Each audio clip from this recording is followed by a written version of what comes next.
What's going on, Wolfpack? Welcome back to another episode of Market Watch Mondays. Let's get it. This week, I'm home alone right now. I'm just in the crib, and I've been basically grinding the spreadsheets all day. My girlfriend went to Napa with some of her girlfriends, so she's having fun out there. And I'm over here grinding, and I was sitting on the couch. I'm like, man, what am I going to talk about for this week's episode? And honestly, man, it's just one of those days where I was having like writer's block. I mean, not writer's block, I guess creator's block, because I don't really write much anymore.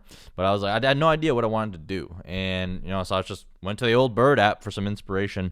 Thankfully, Steffi Smalls, at Steffi Smalls with 3 L's on Twitter. We had some conversation back and forth about tight ends and stuff, and that kind of just like gave me some inspiration. So shout out to Steffi Smalls if you're out there. Thank you very much. If you guys don't follow her on Twitter, go over and follow her. She's a pretty damn entertaining follow and actually knows what the hell she's talking about, which is pretty cool. So shout out to her and thank her for the content of the episode.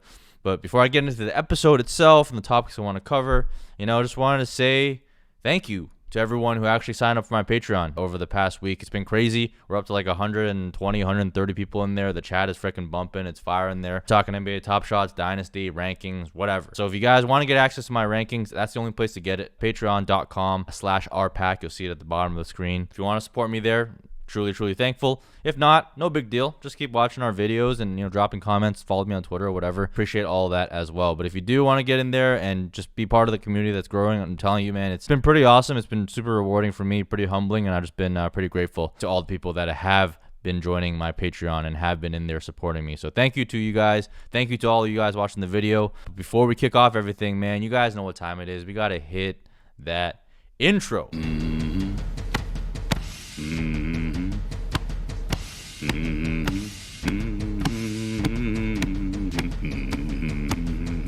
All right, so this week I got a couple topics I want to talk about. I mentioned a little bit about having like writer's block before. That just comes with the off season. Sometimes you don't know what exactly it is you want to talk about, but at the same time, it's very freeing because then when you find it, you can literally just go and talk about whatever you want. And the first thing I want to talk about is tight ends, and that's what I was talking back and forth with Steffi about on Twitter, and other people chimed in as well. And it just got me thinking about like tight end strategy, right? How do we deal with tight ends? We know it's a freaking wasteland. It's a freaking pain in the ass to draft for tight ends all the time. The term like tight end one in the traditional sense of having like a top 12 tight end is basically meaningless because anything outside of the top 5 is basically streamer level production. Honestly, anything out of the top 3 is like, you're getting by, but you're not really changing the world or anything like that, right? So, how do we deal with that in Dynasty?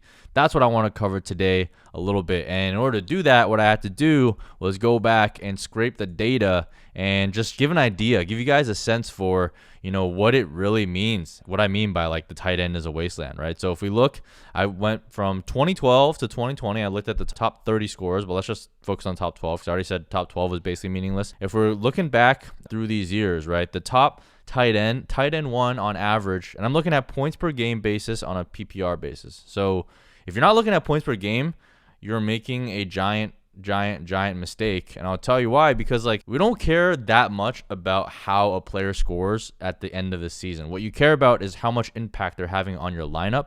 And to that respect, points per game matters way more. Otherwise, if you're just counting tight end one in total points scored, basically you're just counting guys that finish the season healthy, right? And that's not what you want to do. You want to see which guys are actually having a meaningful impact on your week-to-week production. So if we look at that measure, first of all, what I found doing this was Travis Kelce is a god. Okay, so Travis Kelce has been the tight end one on a points per game basis for the last 3 years consecutive, and he's been top 2 in the last 5. So purely really dominant from a fantasy perspective, right? And the only guys that did better than him in the last 5 years was Rob Gronkowski in 2017, and we all know Gronk is a freaking monster and Hall of Famer and is a TD machine. And then in 2016, probably a bit surprising to all you guys out there, but it was Jordan Reed. And if you guys remember, prime Jordan Reed, when he was healthy, was a freaking beast at tight end. It just, health obviously took its toll on him, and he never really recovered.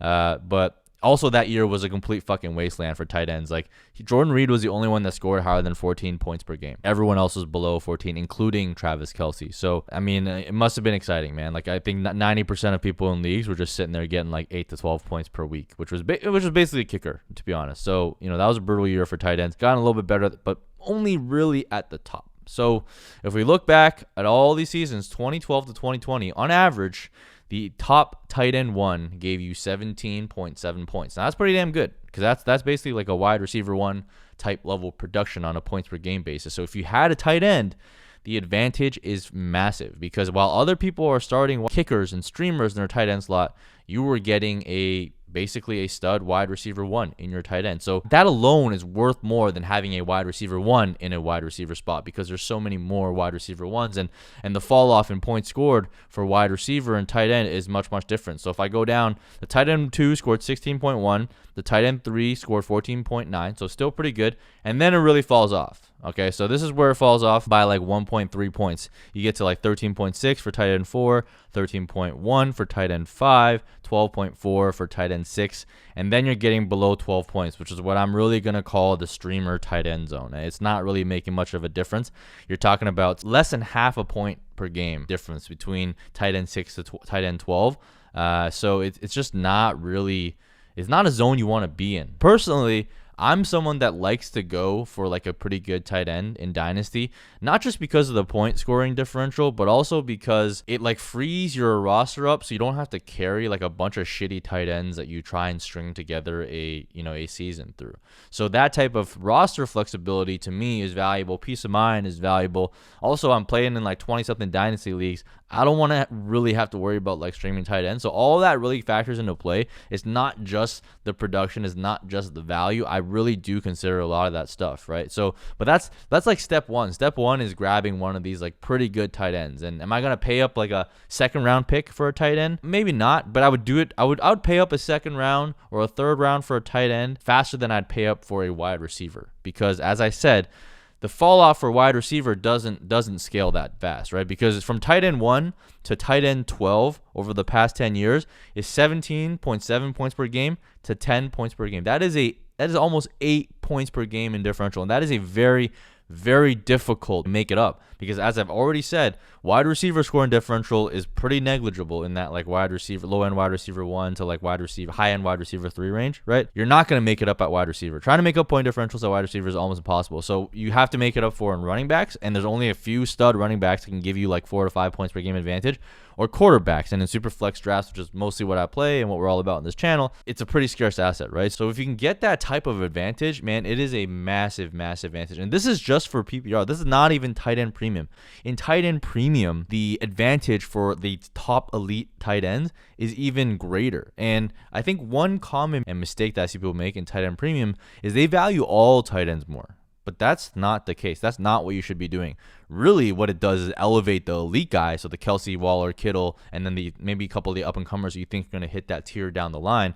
And then it should really depress the values of some of those other tight ends, because the gap between the elite tight ends and the other tight ends is going to widen. Because typically speaking, most tight end premium leagues are giving you bonuses based on reception, not based on TDs. I've never seen one based on TDs. Some I've seen based on yardage, but most of the time is based on reception. So if you're not a target hog receiving machine, you're not going to give the same advantage. You're not going to basically give any advantage. You're going to be at a disadvantage by paying up for a lesser tight end and tight end premium, because the guys that actually paid up for elite tight ends, their gap widens, and you paid up more for a tight end, but you didn't really close the gap. So from that perspective, like my strategy for tight end premium versus non-tight end premium is actually pretty different. Like in tight end premium, I'll try and grab one of the top guys. If I don't, I just punt the position altogether. I don't really want to pay up too much for tight ends there. But I see a lot of people chasing tight ends and tight end premium. I think that's just a pretty big mistake. I'm not gonna call it a mistake. To each their own. It's just not one that I'm gonna do based on the numbers. It doesn't really make sense, and even based on like projecting values doesn't make sense, because like tight ends just don't really go up that much in value unless you're really hitting that elite tier. I mean, unless you're like a Darren Waller, right? Like Darren Waller last year, I was all the way in on him. I think he was going like the 5th or 6th middling rounds, and like 3-4 round gap between Kittle and Kelce. And I was like, this doesn't make any sense. This guy's an elite tight end. He just had put up one of the greatest seasons we've ever seen at the position, and people are going to fade him because of a couple of rookie wide receivers and like Hunter Renfrow splits. And it made no sense to me. People did it. I grabbed all the Waller that I could, and obviously it worked out handily. I think people have wisened up a bit. Waller's ADP has risen a lot. He's like getting closer. He's still a full round and a half, like 2-round gap between him and Kelsey and Kittle. So I'm probably still going to be grabbing a lot of Waller because I think he's mispriced. I think he should really just be going pretty close to like where Kittle and where Kelsey are going because he's still young. He's got a lot of years left, and he is honestly the target hog, and he is the focal point of that offense. I get it. Derek Carr stinks. Doesn't look downfield. If Darren Waller was with Patrick Mahomes, I think we would be talking about him much in the same light, probably even more so than Travis Kelsey, because Darren Waller is incredible and he's been doing it with a really, really shitty quarterback. So anyways, that's a discussion topic for another day, but that 8-point advantage is really what I want to focus on, right? Personally, I define tight end 1 as like top 3 to 5. If you don't have that type of upside, I'm really not that interested. So I mentioned in tight end premium, don't really chase the upside there, but where I do find I have a lot of success, starting back to like when I first started playing Dynasty, is in non-tight end premium. I think people overvalue tight ends at tight end premium because automatically think like, oh my God, like tight ends are getting more scoring, therefore they should all be valued more, they should be better. I think that's wrong. But in normal non-tight end premium leagues, people are like, holy shit, tight ends suck, I don't care about them. Like, worry about them later, like totally punt the position, like don't do anything, right? That's where I take advantage, right? That's where I'm okay investing in tight ends, and I'll tell you why. I'm going to explain my thought process here, and you can feel free to agree, disagree, ignore, whatever. That's always up to you. If we think about scarcity of assets, right? We talk about running backs. They're really scarce. Workhorse running backs are really, really rare, right? Quarterbacks people think are really scarce because there's only 32 of them. And in Superflex leagues, everyone needs to start 2. And most people carry 3, so it creates scarcity. All of that, totally true, right? But there really is no asset that's more scarce than a tight end, especially in a league where you have to start a tight end. That advantage, as I just mentioned, that 8-point advantage plus the security of having a weekly starter position, plus the ease of mind and not having to worry about streaming shitty players like Mike Gesicki off on weeks, hoping he doesn't put up a fucking goose egg in your lineup. Like all of that, I think is not captured in the value of a tight end in standard non-tight end premium leagues. So if I'm thinking about scarcity and driving up value and cornering a market, I talk about this all the time, right? Like cornering a market and controlling the price is one of the best ways to accumulate value in Dynasty, because if you corner a market and have all the market share, just like in real world, if someone controls the market share, they can dictate price, they can dictate a lot of stuff and just control that market, right? And I think tight ends in non-tight end premium leagues is the easiest way, the single easiest way to do that. Now, you're not going to do it now because you're not going to go out and draft Kelsey, Kittle, and Waller all in the same draft, right? That's not possible. So that's not what I'm talking about. But what I do in non-tight end premium dynasty leagues, I'll draft one of the top guys. So let's say I draft Waller in like the 3rd or the 4th, or he might even fall to the 5th round. Let's call it the 4th round, right, of a dynasty startup league. And then I'll fire on a lot of the high upside guys that I really believe in. And usually I'll fire on like a middle tier guy, right? Someone like a Noah Fant, someone like a TJ Hawkinson. You can probably get in the mid to high single digit rounds, right? And then I'll fire on a lot of like high upside late round guys that are falling usually in like the low double digit rounds. And then, so like that would be guys like, Evan Ingram, for example. I know everyone hates him because he has drops and blah, blah, blah, whatever. But he showed pretty damn good promise early on in his career. I'm still willing to kind of bet on him there. So you can get like an Evan Ingram. And then, beyond that, I'll fire on a couple of rookies for cheap, right? I won't necessarily fire on a Kyle Pitts, although I think if I were to fire anywhere, I've said this before, it would be in a non-tight end premium league. If I can get him in that like late first range, somewhere in that like 1.08 to like 1.010 of a super flex league, I'm totally okay firing the bullet right there. But, Brevin Jordan, Pat Freiermuth, who are going for like second round rookie picks, I think in startup leagues, what I see is like those rookie tight ends fall even later. So that's like where I grab a lot of the value. So typically I'm looking to grab like, 3, 4, like 5 of these guys. One who's like a cornerstone of my team that I can start every week and play if I'm a contender. Second, a couple of high upside guys that can also start that are good trade bargaining chips in season when people are starting like freaking, Eric Ebron and like Jared Cook and like Tyler Higbee and shit. They're like, damn, I freaking hate my life. Nothing's going to happen here. You can approach them with that asset. And then I'll fire on like a bunch of like high upside darts that I think I can get for cheap, right? Guys like, Cole Kmet, who's risen up in price a little bit, but I think you can still grab him for a pretty decent price. Brevin Jordan and Pat Freiermuth. And then what I'll do is I'll sit on my little gold mine of tight ends, and the key is like you want to try and eventually land like a couple guys in the top 3 to top 5, right? Like that's the goal. And I've done this like so much in the past. And if, for example, when Evan Ingram had his breakout year, I drafted him and I'm like, hey, this will be my cornerstone tight end, and then I'll take a shot on George Kittle. And I landed a ton of George Kittle that year, right? Obviously, what happened was George Kittle proved to be an absolute fucking monster, and he was way better than Evan Ingram. But that's the spot you want to be, because when George Kittle hit, I was like, okay, well, now I can trade George Kittle or I can trade Evan Ingram, who at the time still had a lot of good value. And no one else can trade tight ends because like there aren't that many good tight ends. If you have a starting tight end, chances are you don't have another backup. So if someone needed a tight end, like I was realistically the only person you can come to. So I'll give you another example. Another league, I had like Evan Ingram, Dallas Goedert, Noah Fant, Irv Smith, and now I have like Mark Andrews as well. So like in that league, I'm like, hey, I'm abundant with tight ends. So when people need tight ends, I'm the guy that they would come to. And you could easily flip tight ends in package deals to land like running backs, to land quarterbacks, but you can't do that with wide receivers, right? Like nobody wants wide receivers in Dynasty. It's so hard to trade for wide receivers unless you're like talking like the Justin Jefferson, the DK Metcalfs, like the super young studs that are incredibly expensive, and most people don't want to trade those away anyways. So to me, like the easiest liquidity that you have in a dynasty league is tight ends and guys that have especially young tight ends that have proven it a little bit. Because once you get more comfort, like I'm big on Noah Fant right now, right? And I have Noah Fant in a lot of my leagues. I have a league with like Noah Fant and TJ Hawkinson, 2 up and comers, right? TJ Hawkinson coming off the top 5 tight end season, which was one of my predictions from last year. He was my only late round tight end target. And then Noah Fant, he's obviously held back by Drew Lock, but we know Drew Lock's not gonna be there for long. So, but I'm holding both these guys, and I also have like guys like Dallas Goedert. And if a couple of these guys hit, then I have like a really, really good trading chip, and I have a really good asset where I control the price. I set the market.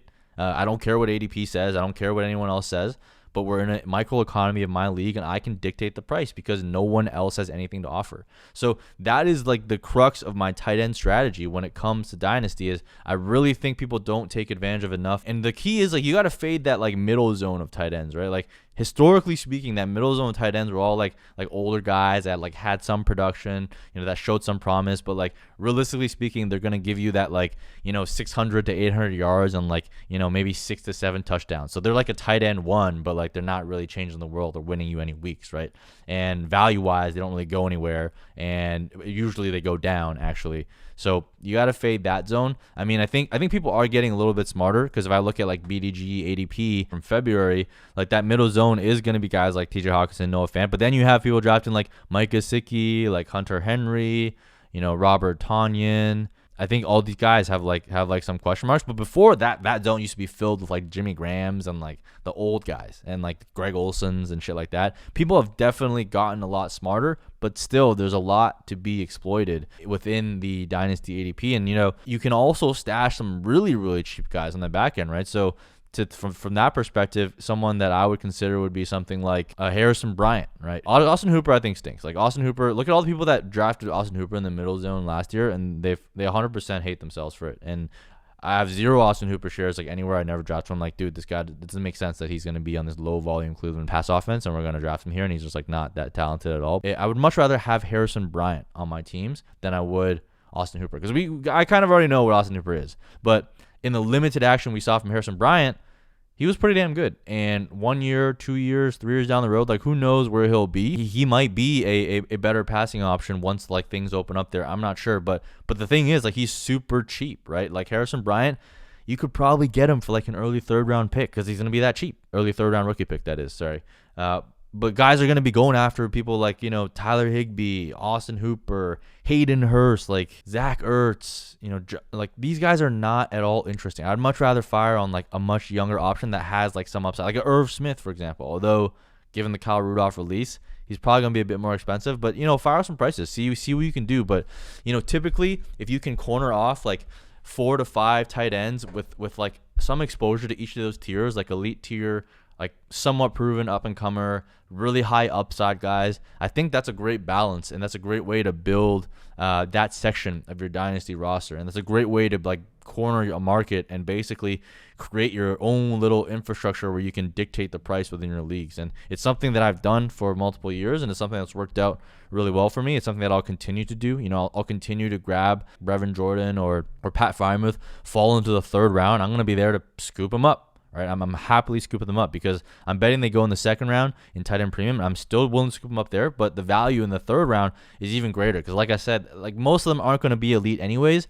So you're taking that 1 round discount from the scoring perspective. Like it really doesn't have that big of an impact on your win column, but you're getting them for like a dart cheap. So yeah, so like I would target guys like that. Avoid guys like the Blake Jarwins of the world, the Dan Schultzes of the world. What are some other examples here that I can think of? Yeah, like I mentioned, the Hayden Hurst, Austin Hooper, all those guys where like you kind of already know what they're gonna do, where they're gonna be, what their upside is.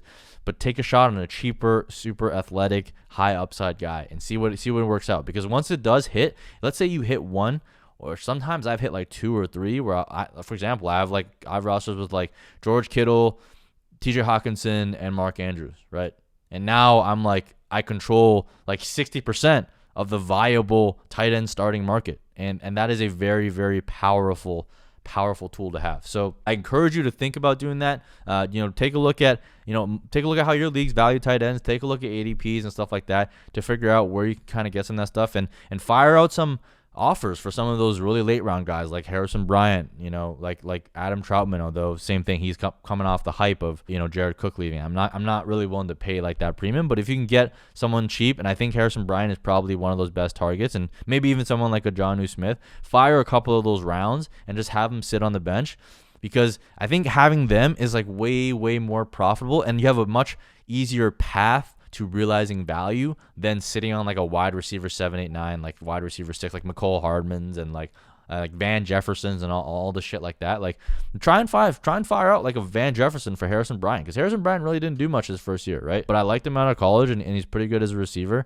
And some people just have like, they're obsessed with guys like Van Jefferson. I don't know why. He's a route god, he's a route prowess, whatever. I don't give a fuck. I think he's not that very good, so he's not going to be a high hit rate. So go and fire out some of those guys like Mecole Hardman's for Harrison Bryant. You might even get like a 3rd round pick back, a 4th round pick back, but explore that. Trust me, try it out and see how you like it, because I definitely think this is a very exploitable part of Dynasty, and not a lot of people do it, especially if you're in like newer leagues, right? Because newer leagues are like, oh wow, I only need to start tight end, and all they hear from mainstream is like, tight ends suck, tight ends are stupid, you don't need tight ends, like tight ends suck. They just don't know how to play the market. And I think if you play the market this way, it will give you a very surmountable advantage. It will give you a very scarce asset, and it will give you a very good trading chip, and it will make you a trading partner and potentially the only trading partner in your league when things go your way. And there's very few things in Dynasty that I can think of where when things go your way, you can that gives you that much control of the market, right? And trust me, man, like people get tired. It's not like redraft where you can stream a tight end even, and you can get lucky and stream starter. Like in redraft, you want to stream a tight end, I'm totally cool with that, man. And I have like a streamer series where I talk about streaming tight ends, and you could stream like that 10 to 12 points. But in Dynasty, like it's hard to do because tight ends aren't sitting on the waiver. So you got to roster like 4, 5, 6, 7 guys to like get some good production. So like I said, my philosophy: invest in a nice cornerstone piece. It doesn't have to be Kelsey or Kittle. It could be like, that next guy you think, like Hawkinson, but then take a bunch of shots on some of those high upside guys. And I think that's really going to pay off in the long run. So try it out. Let me know what you think. I guess maybe in a year or whatever it is. But yeah, just try it out and see how it goes. I think you guys will find, like I found, it provides a pretty damn meaningful advantage in Dynasty. And the last thing I want to talk about before we hop off is ADPs, right? And I'm in the Patreon, and a few people ask this question, like, hey, like Mike, like what ADP do you use? Like, how do you determine ADP? And I understand, look, it's confusing, right? Because there's a ton of ADPs out there. There's the DLF ADP, mock ADP over there. We had the BDGE mock ADP. There's like sleeper ADP. There's like all these different ADPs. And my advice is this: like when I'm doing analysis, like I use the BDGE ADP because I think we have a really good sample size, like 72 drafts, right? I haven't really seen that anywhere. And then when we had like the BDG real money leagues, those were pretty damn good too, because in my opinion, like real money ADP is always going to be better than mock draft ADP, because in real leagues you trade up and down. People put their money, literally put their cash where their mouth is, so you're not seeing people doing like crazy shit in a mock draft, right? So that is like, if I'm doing market level analysis, that's the ADP I use. But I think what's overlooked by a lot of people is you need to go and use the ADP that your league mates use. Like, what platform are you guys drafting on? Are you drafting on Sleeper? Are you drafting on Yahoo? Are you drafting on MFL? Are you drafting on, whatever platform you're drafting on? So that needs to be taken into consideration, especially if you're like coming up and you're just getting Dynasty with like new players. If they came from redraft, they played in Yahoo and ESPN, whatever. Understanding those ADPs is important because that's the list that they're drafting from. That's what they'll see when the players come up. And it doesn't impact everyone. Like, I just draft based off my sheet. But understanding like where those are and then comparing that to your ranks, like I talked about in the prior episode, is really where you find value. So that's another piece where like I don't think people talk about enough. Everyone references the same ADP. Like, everyone references like DLF or whatever. But what's more important when it comes to the draft is like figuring out like what your league mates use for ADP. Like, if they use Fantasy Pros, you should understand what Fantasy Pros ADP looks like. If you guys play on Sleeper and they're new to Sleeper, and that's all they know, like you should friggin' be downloading the Sleeper ADP and looking at where things are off compared to where your ranks are, right? It just goes back to the entire concept I talked about last week, which is like understanding rankings is good and understanding rankings is great. It's like one part of it, but understanding the other side and how your league mates view it is also critical. So understand ranks, understand the ADP, and together that's where you kind of like come out on top on the draft side. And that's the prep you got to do, right? And a lot of people aren't willing to put in that work, but if you do, you'll give yourself a meaningful edge. And I think that's something that we all strive for, right? Anyone that plays this game, anyone that's better, anyone that comes from numbers, like I'm always striving for the next edge, man. We're always looking for the next edge, and those edges are disappearing, man. They're going away every day, every year. It's going away as more and more people come in, as more and more information is available, as more and more content creators come on the platform and learn about these things and do these things. Like, eventually those edges will go away. But right now, for now, in Dynasty, there are so many edges to be realized, and I just told you about two of them, right? One of them is how to control the tight end market in non-tight end premium leagues, and the second one is just how to consider ADP from different platforms and which ones to focus on, which ones to use, which ones to learn about when it comes to your league. All right, that's all I got for you guys this week. Hopefully you guys enjoyed. If you did enjoy, please hit the subscribe button down below. Hit the thumbs up. If you didn't like it, drop in the comments. Tell me why. I'm always in the comments scouring, looking for feedback. From even if you're mad, just let me know. I mean, I'm trying to get better. I'm not even close to like what I would call really good right now. I'm still learning this whole YouTube thing. I'm still learning this whole video thing, but I'm doing my best. So if you got comments, drop it in there. Let me know what you're thinking. Let me know what you like, what you didn't like. Let me know what you want to talk about, what you want to hear about, and I'll do my best to kind of capture that in the future. Next week, I'm super pumped because I have the OG analytics analyst. It is JJ Zachariason at Late Round QB. He is the originator of drafting quarterbacks late, as you can tell from his tag. But honestly, just one of the smartest people in the industry. I'm super pumped to, have a discussion with him, learn about his process, learn about how he thinks about this rookie class. So make sure you guys are in for next week. If you guys have liked the prior episodes, you can go back and check those out. I did one with at DF Bean Counter, Drew Ozenchuk, a couple weeks back. And then I did my very first interview with Ray GQ, the great Ray GQ from Destination Devi, and that was in season November. You can see it in the playlist as well. So yeah, make sure you guys go check that out, and make sure you guys are ready for next week, man. We're gonna bring the heat. I already sent him the show sheet. I spent a couple hours yesterday just make sure I listen to all his pods and ask the right questions. So I think I'm gonna push him to limits, guys. I'm gonna see what he says about the rookie class. I'm gonna learn about his process, and I think it's gonna be dope, man. I'm really looking forward to it. He's one of the people that I look up to personally, just coming from a numbers background.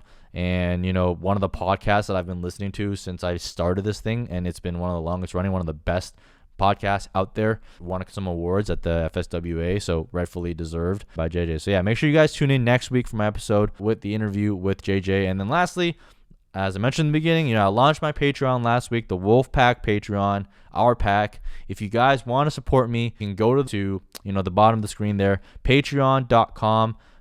Is that / or /? I never get this shit right. Like, I don't know which one's a / I think it's a / patreon.com / our pack. and you can hop in there. The Discord, like I said, is bumping. We got about 120, 130 members. You can get access to all my ranks there, Dynasty, Superflex ranks. You also get Devi ranks if you go for the Alpha tier. Everything is in like one big list together. It's combined. I have positional. Everything speaks to each other. It's pretty seamless. I think I haven't seen anything out there that really compares to it. So, people that are in the Discord have been enjoying it and have been pretty content. I'll be doing like live Q&As and streams and stuff and live events, AMAs and stuff like that within the Discord for my Patreon members. So if you're interested, please head on over and consider supporting me. I appreciate it. Truly do. Thank you to anyone who has supported me, and thank you to any of you guys who are considering supporting me.